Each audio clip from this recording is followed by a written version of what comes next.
Por ejemplo, un Cargill es una empresa exportadora. Un Cargill es una empresa transnacional exportadora, ADM es una empresa transnacional exportadora, y como ellas dos, que son muy poderosas también a nivel mundial, hay otras que están también en ese sector exportador.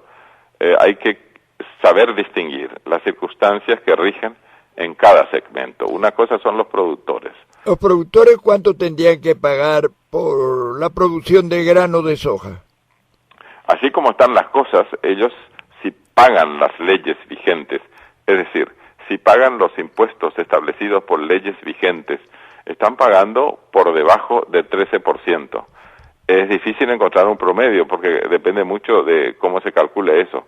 Sí. Si compran, por ejemplo, insumos para la producción, léase, por ejemplo, fertilizantes, maquinarias y cosas así, están pagando todos los impuestos del caso para los impuestos de la compra, que son el impuesto selectivo al consumo, están pagando el IVA.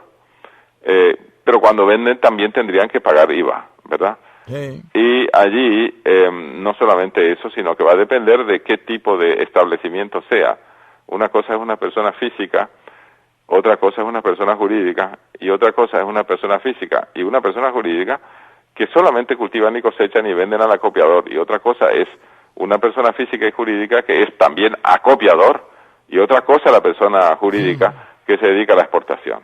Ahora, una cosa, por ejemplo, el impuesto a la exportación la tendría que pagar sobre todo, por ejemplo, una Cargill. Bueno, así como están las cosas hoy en día, la Cargill paga todos los impuestos que paga una empresa exportadora que trabaja legalmente. Y sí, yo creo que una gran parte de las agroexportadoras trabajan legalmente, además no tienen ninguna razón para no hacerlo. Además, en un país como este, que trabajar legalmente sale tan barato.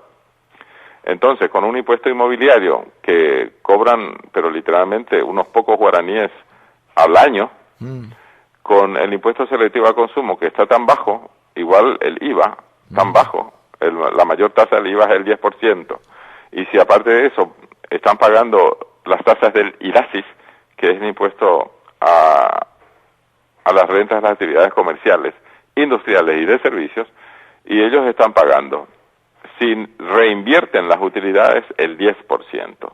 Si distribuyen esas utilidades a socios locales, pagan adicionalmente un 5%. Y si remesan a casa matriz, pagan adicionalmente un 15%. Esas son tasas nominales.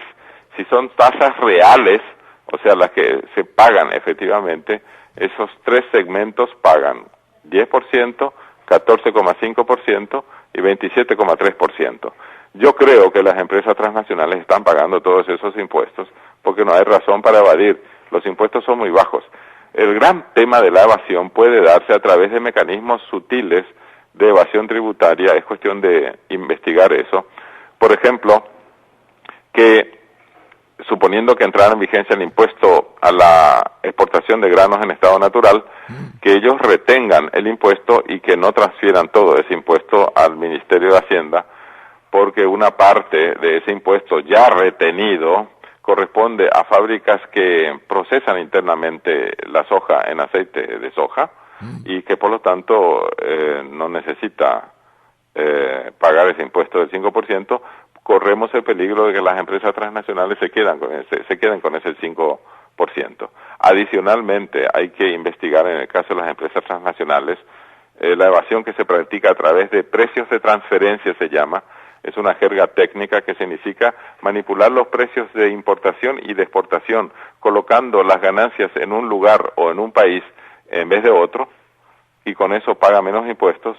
Es Vox Populi que las empresas transnacionales están cometiendo evasión tributaria a través de precios de transferencia, y el peligro de que puedan quedarse con una parte del impuesto a la exportación es también grande si es que los controles no son buenos. Doctora, yo escucho todo esto y recuerdo casos, por ejemplo, antes de ayer, una señora murió. ¿Y por qué murió? Porque en su momento tenía que hacerse un bypass en su corazón y no había plata, no había nada, nada. Bueno, después cuando se puso grave, en lugar de bypass había que hacer un trasplante de corazón. Tenía 40 años y menos a plata y corazón había. Por lo tanto se murió. O sea, el precio de esa retención de impuestos es una baja salud, por ejemplo, una bajísima educación.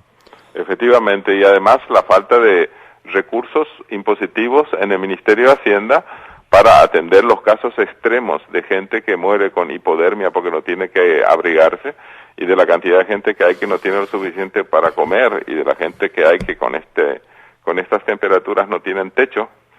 ¿Y hasta es decir, se calcula que la pobreza extrema está en 1.200.000 personas, Padre Oliva. ¿Y hasta cuándo vamos a soportarlo? Y efectivamente, y ahí está el tema. Dentro de los mecanismos que son complicados del Estado de Derecho, la única forma de modificar leyes que no contemplan la capacidad contributiva del contribuyente es con proyectos de ley, es decir, hay que ir al Congreso y asegurarse mayorías en la Cámara de Diputados y en la Cámara de Senadores, y si uno no tiene esas mayorías, Padre Oliva, ya puede uno enarbolar la bandera de la justicia social y de la justicia tributaria, que no le van a hacer caso a uno. Ahora, doctor, a veces se rumorea y la gente asustada lo escucha de la compra de votos. No me refiero a la compra de votos para votaciones en tiempo de elección, sino para compra de votos en votaciones del Congreso. Y efectivamente está extendida la práctica en un sector determinado de ambas cámaras, que afortunadamente es minoritario, la práctica de cobrar determinadas prestaciones o remuneraciones o gratificaciones por haber votado en favor de una ley o de una otra ley. Ahora será minoritario, pero esa minoridad es la que logra sumada a otra, que esa ley se apruebe o no se apruebe. Efectivamente, puede ser una minoría pequeña, pero claro, cuando se trata de poner 2 o 3 votos más a favor de un lado de la balanza que del otro, eso puede modificar sustancialmente la perspectiva de un proyecto de ley y terminar sancionado ese proyecto de ley de forma tal que no atienda a los intereses generales de la nación. Pero eso de pedir coimas, Padre Oliva, no es solamente, entre comillas, un atrevimiento y una estafa de los miembros del Poder Legislativo, eso ocurre también con el Poder Judicial. Sí, totalmente de acuerdo. Tenemos los martes un programa. Sin olvidarnos de que hay partes del Poder Ejecutivo que claro, siguen pensando que ellos pueden seguir robando dinero público como si nada. Sí. A mí lo que más me ha asustado es personas extranjeras de buena voluntad que han venido a invertir, y cuando le iban a hacer las negociaciones necesarias de permiso, se le quedaban mirando algún paraguayo importante. Y esto le preguntaban, bueno, ¿está todo? No, bueno, ¿y nosotros que salimos ganando? Efectivamente.